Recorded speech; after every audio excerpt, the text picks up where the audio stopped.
Hello friends, welcome to RG vlogs. ఈరోజైతే నేను కూరగాయల మార్కెట్కి అయితే వెళ్ళానండి.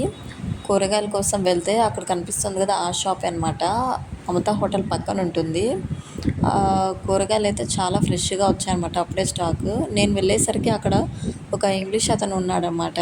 కూరగాయలు వాటి నేమ్స్ అన్నీ తెలుసుకుంటున్నాడు, తెలుగులో వీటిని ఏమంటారు అని. మన గుంటూరు వాళ్ళైతే ఆయనకి ఎక్స్ప్లెయిన్ చేస్తున్నారన్నమాట. దీని పేరు బెండకాయ అలా అని చెప్తున్నారు. ఇంకా అలా చూస్తూ ఉండగానే ఇంకా మా అబ్బాయి కూరగాయలు తీసుకుంటూ ఉంటే అస్సలు వీలు లేకుండా చేస్తున్నాడు అనమాట.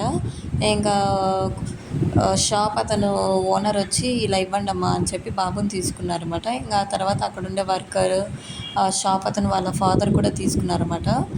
ఇంకా మా బాబు అయితే ఇంకా కూరగాయలంతా షాపింగ్ అయిపోయింది, ఇంకా ఇంటికి వెళ్దాము అమౌంట్ పే చేసేసి అని చెప్పి ఇంకా రానన్నా అంటే వంకాయ తీసుకొని ఉన్నాడన్నమాట. రానని చెప్పి ఏమ్రా షాప్లో ఇక్కడే ఉండిపోతావా అంటే వాడు ఇదిగో వంకాయ అని చెప్పి ఇస్తున్నాడు. ఇంకా అసలు చాలా బాగా ఉంటాయండి అక్కడైతే కూరగాయలు. మిగతా షాప్స్ కంటే ఇక్కడైతే రీజనబుల్ ప్రైస్కే ఇస్తారనమాట. Thanks for watching.